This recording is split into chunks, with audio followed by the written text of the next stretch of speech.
یہ کہتے ہیں کہ رمضان آنے والا ہے، ہمیں سمجھ کر قرآن پاک پڑھنا چاہیے یا کثرت سے قرآن پاک پڑھنا چاہیے؟ دیکھیں، میں تو ہمیشہ یہ ذکر کرتا ہوں اور پتہ نہیں نامعلوم مجھے سمجھ میں نہیں آتا کہ اس پر کیوں لوگوں کو اعتراض پیدا ہوتا ہے۔ قرآن پاک کا نزول صرف حصول ثواب کے لیے نہیں ہے، نہ میں ثواب کا منکر ہوں، میں تو بارہا یہ کہتا ہوں کہ آپ قرآن پڑھیں گے ثواب ملے گا، سمجھ میں آئے یا نہ آئے۔ لیکن یہ جو ہم نے عادت بنا لی اور روش بنا لی کہ قرآن سمجھ میں نہ آئے کوئی بات نہیں، بس پڑھتے چلے جائیں گے، اور پوری زندگی مسلمان ایسا گزار دیتا ہے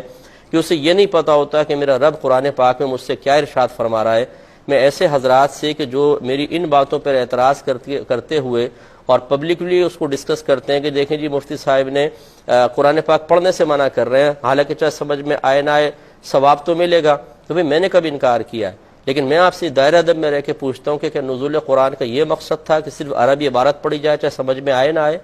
صحابہ کرام جو عربی اللسان تھے ان کے بارے میں اللہ تعالیٰ نے فرمایا کہ یتلو علیہم آیاتہ ویزکیہم ویعلمہم الکتاب والحکمہ، کہ یہ رسول ان کے سامنے قرآن پاک کی تلاوت فرماتے ہیں، ان کا تزکیہ نفس فرماتے ہیں اور انہیں کتاب اور حکمت سکھاتے ہیں۔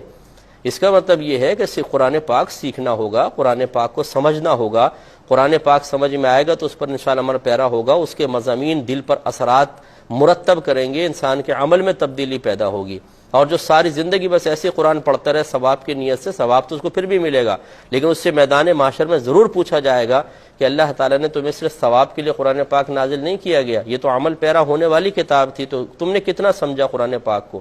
اس لیے مطلب یہ کہ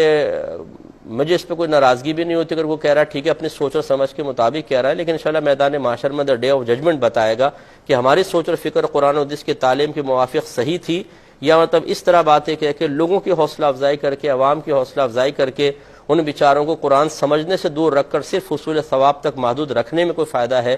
یہ تو پھر اپنی اپنی سوچ کی بات ہوتی ہے، وہ آخرت میں انشاءاللہ پتہ چل جائے گا۔ اس لیے جو ہم سے ہماری سوچ کے مطابق چلنا چاہتے ہیں، اور میں بالکل قرآن و حدیث کے موافق ہی بات کرتا ہوں، کوئی اپنی ذاتی رائے میری یہ نہیں ہے، تو قرآن و حدیث کی تعلیم کا نچوڑ ہے،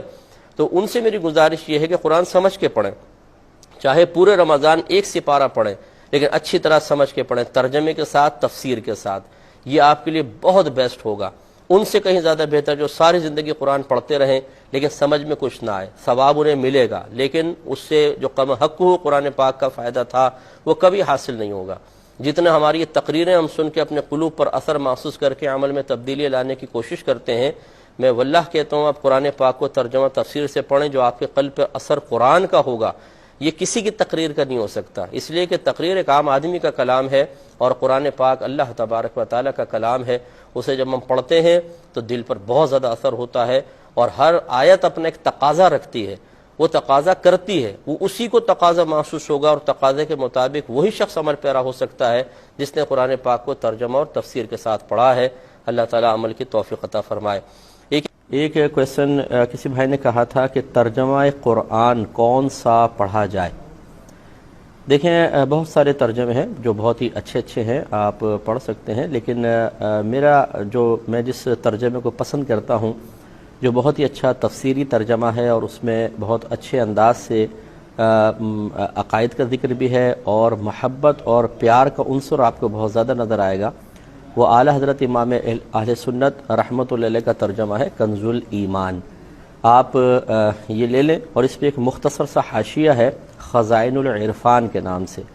یعنی تفسیر خزائن العرفان، نعیم الدین مراد آبادی صاحب رحمۃ اللہ علیہ کی ہے۔ آپ یہ کہیں کہ خزائن العرفان دے دیں تو وہ ہے ہی کنز الایمان ترجمہ قرآن پر، تو انشاءاللہ اس کو آپ پڑھیں گے تو بہت اچھا آپ کو محسوس ہوگا۔